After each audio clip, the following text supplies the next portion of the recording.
കുറച്ചു കാലങ്ങൾക്ക് മുൻപ് വരെ നെറ്റ്വർക്ക് മാർക്കറ്റിംഗ് അല്ലെങ്കിൽ മൾട്ടി ലെവൽ മാർക്കറ്റിംഗ് എന്ന് കേട്ടാൽ ആളുകൾ നെറ്റ് ചുളിക്കുമായിരുന്നു. എന്നാൽ ഇന്ന് സ്ഥിതിഗതികൾ മാറിയിരിക്കുന്നു. പരമ്പരാഗത ബിസിനസ് പോലെ തന്നെ മാന്യത ലഭിച്ചിട്ടുള്ള, തുല്യനീതി ഉറപ്പാക്കിയിട്ടുള്ള വളരെ മഹത്തരമായ ഒരു ബിസിനസ് ശാഖയായി തന്നെ ഇത് മാറിയിരിക്കുന്നു. നമുക്കറിയാം, money chain, fast money scheme പോലെ പലതും ഈ മേഖലയെ തെറ്റിദ്ധരിപ്പിക്കാൻ ഇടവന്നതിനാലാണ് മുൻപ് പലരാലും ഇത് മാറ്റി നിർത്തപ്പെട്ടത്.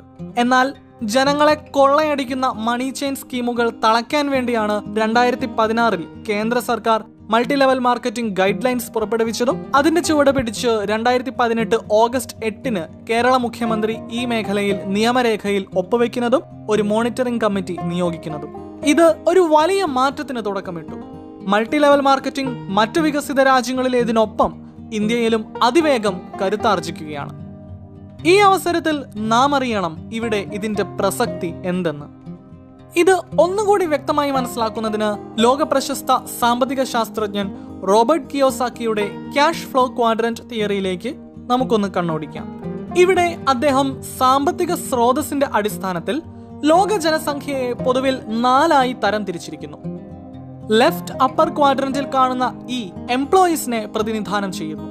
ലോക ജനസംഖ്യയിൽ ഏറ്റവും കൂടുതൽ ആളുകൾ ഉള്ളത് ഈ വിഭാഗത്തിലാണ്.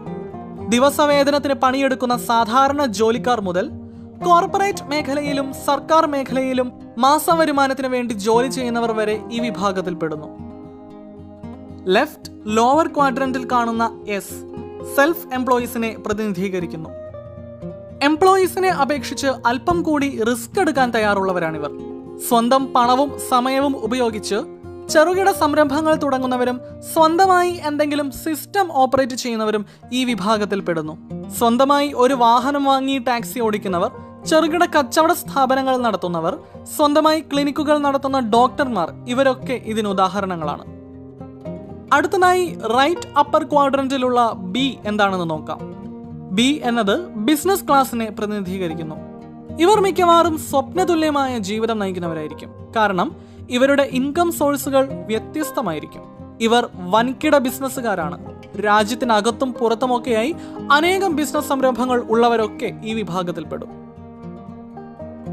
റൈറ്റ് ലോവർ ക്വാഡ്രന്റിലുള്ള ഐ ഇൻവെസ്റ്റേഴ്സിനെ സൂചിപ്പിക്കുന്നു. ഇവരൊരിക്കലും ജോലിക്കാരായിരിക്കില്ല, തൊഴിലുടമകളുമായിരിക്കില്ല, സ്വന്തമായി ഒരു ബിസിനസ്സും ചെയ്യാറില്ല.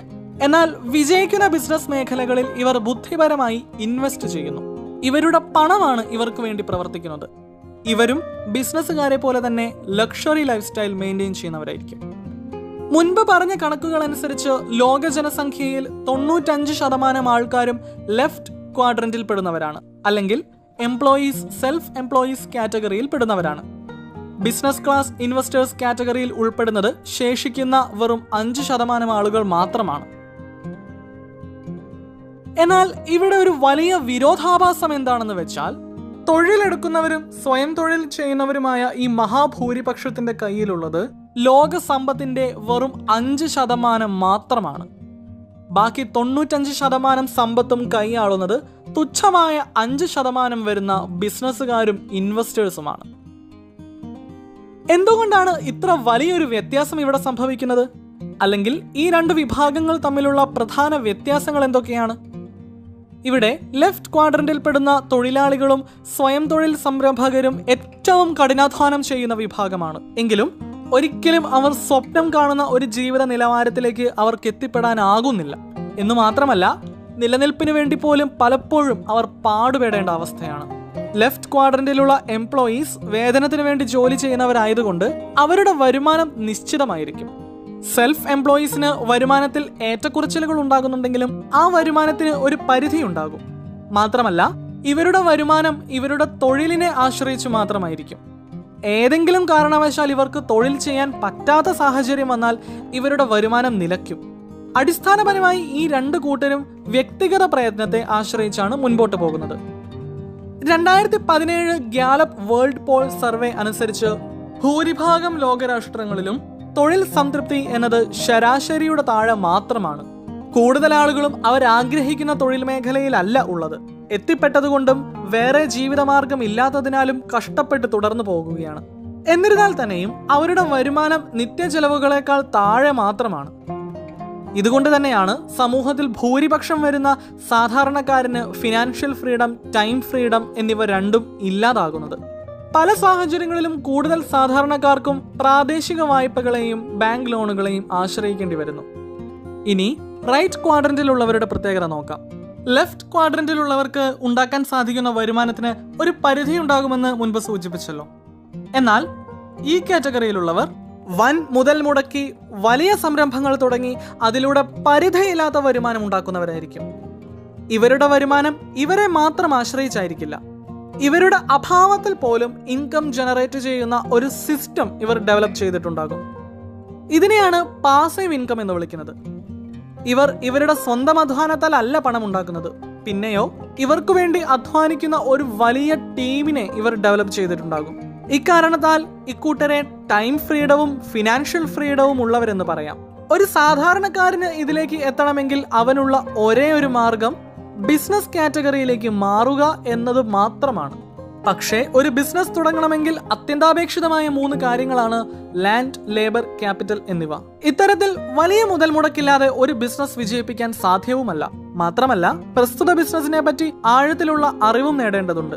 അതുകൊണ്ട് തന്നെ ഒരു സാധാരണക്കാരനെ സംബന്ധിച്ചിടത്തോളം അതുപോലൊരു ബിസിനസ് സംരംഭം തുടങ്ങുകയോ ഈ ഒരു ലൈഫ് സ്റ്റൈലിലേക്ക് മാറുകയോ ചെയ്യുക എന്നത് അപ്രാപ്യമായ കാര്യമാണ്. എന്നാൽ കോടികൾ മുതൽ മുടക്കി സംരംഭങ്ങൾ തുടങ്ങുന്ന ഒരു കാലഘട്ടത്തിൽ നിന്ന് ടെക്നോളജിയും ആശയങ്ങളും സംയോജിപ്പിച്ചുകൊണ്ട് പുതിയ സംരംഭങ്ങൾ തുടങ്ങുന്നവരുടെ ഒരു കാലഘട്ടത്തിലേക്ക് നമ്മൾ മാറിക്കൊണ്ടിരിക്കുകയാണ്. ഇതിന്റെ ഉത്തമോദാഹരണങ്ങളാണ് Uber, Swiggy, OYO rooms, Amazon, Byju's ഒക്കെ തന്നെ. അതേപോലെ തന്നെ ഒട്ടനവധി ആൾക്കാരെ വലിയ സാമ്പത്തിക നേട്ടങ്ങളിലേക്ക് എത്തിച്ച, അവർക്ക് ഫിനാൻഷ്യൽ ഫ്രീഡവും ടൈം ഫ്രീഡവും ഉണ്ടാക്കി കൊടുത്ത ഒരു മഹത്തായ ബിസിനസ് അവസരമാണ് മൾട്ടി ലെവൽ മാർക്കറ്റിംഗ്. ഇനി മൾട്ടി ലെവൽ മാർക്കറ്റിംഗിനെ മറ്റൊരു തൊഴിൽ മേഖലയിൽ നിന്ന് വ്യത്യസ്തമാക്കുന്നത് എന്തൊക്കെയാണെന്ന് നോക്കാം. ഒന്നാമതായി മൾട്ടി ലെവൽ മാർക്കറ്റിംഗ് ബിസിനസ് തുടങ്ങുന്നതിന് കാര്യമായ മുതൽ മുടക്കില്ല.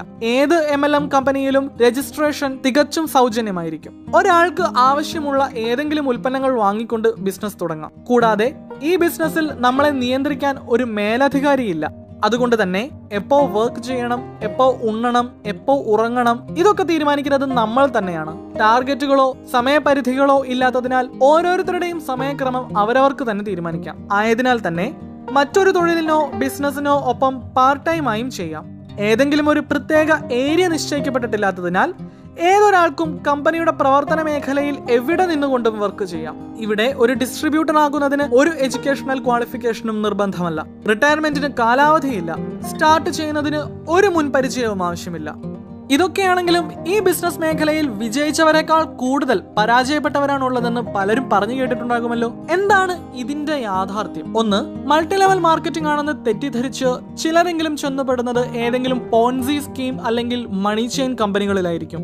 രണ്ടാമത്, ഏതാനും മാസങ്ങൾ കൊണ്ട് തന്നെ ലക്ഷങ്ങൾ സമ്പാദിക്കാമെന്ന വ്യഗ്രതയിലായിരിക്കും പലരും പല നല്ല കമ്പനികളിൽ രജിസ്റ്റർ ചെയ്യുന്നത്. ഇതൊരു ഈസി മണി സ്കീം അല്ലെന്ന് മനസ്സിലാകുമ്പോൾ ഇപ്പറഞ്ഞവരും നെഗറ്റീവ് ആകാം. ഇതിനെ ഒരു തൊഴിലായി ആത്മാർത്ഥതയോടെയും അർപ്പണ മനോഭാവത്തോടു കൂടെയും ഏറ്റെടുക്കുന്നവർക്കും പഠിക്കാൻ തയ്യാറാകുന്നവർക്കുമാണ് ഈ ബിസിനസ്സിൽ വിജയിക്കാനാവുക. പുതു സംരംഭങ്ങൾ തേടുന്ന പലരും മൾട്ടി ലെവൽ മാർക്കറ്റിംഗ് അല്ലെങ്കിൽ നെറ്റ്വർക്ക് മാർക്കറ്റിംഗ് തിരഞ്ഞെടുക്കുന്നത് ഇത് ഈ നൂറ്റാണ്ടിന്റെ ഏറ്റവും ശക്തമായ ഒരു ബിസിനസ് മേഖലയാണെന്നുള്ള തിരിച്ചറിവ് കൊണ്ടാണ്. ചുരുങ്ങിയ വർഷങ്ങൾ കൊണ്ട് സ്വപ്നതുല്യമായ നേട്ടങ്ങൾ ഇതിലൂടെ കൈവരിക്കാൻ കഴിയുമെന്ന യാഥാർത്ഥ്യം ഉൾക്കൊണ്ടവരാണിവർ. Gulati institute of finance and ടാക്സേഷനുമായി ബന്ധപ്പെട്ട് നെറ്റ്വർക്ക് മാർക്കറ്റിംഗ് മേഖലയിൽ മാർഗരേഖ ഉണ്ടാക്കിയതും പ്രത്യേക നിയമനിർമ്മാണങ്ങൾ നടത്തുന്നതും ഈ ഒരു മേഖലയ്ക്ക് സർക്കാർ നൽകുന്ന പ്രാധാന്യത്തെയാണ് എടുത്തുകാട്ടുന്നത്. വരും ഭാവിയിൽ സർക്കാരിന് നികുതി ഇനത്തിൽ ഏറ്റവും കൂടുതൽ വരുമാനം ലഭിക്കുന്ന 100% സത്യസന്ധമായ ഒരു ബിസിനസ്സായി ഇന്ന് മൾട്ടി ലെവൽ മാർക്കറ്റിംഗ് മാറിയിരിക്കുന്നു. ഈ വീഡിയോ നിങ്ങൾക്ക് ഇഷ്ടമായെങ്കിൽ ദയവായി ലൈക്ക് ചെയ്യുക, പരമാവധി ആളുകളിലേക്ക് ഷെയർ ചെയ്യുക. ഇനിയും ഇതുപോലുള്ള കൂടുതൽ വീഡിയോസ് കാണുന്നതിനായി ഈ ചാനൽ സബ്സ്ക്രൈബ് ചെയ്യുക. നന്ദി.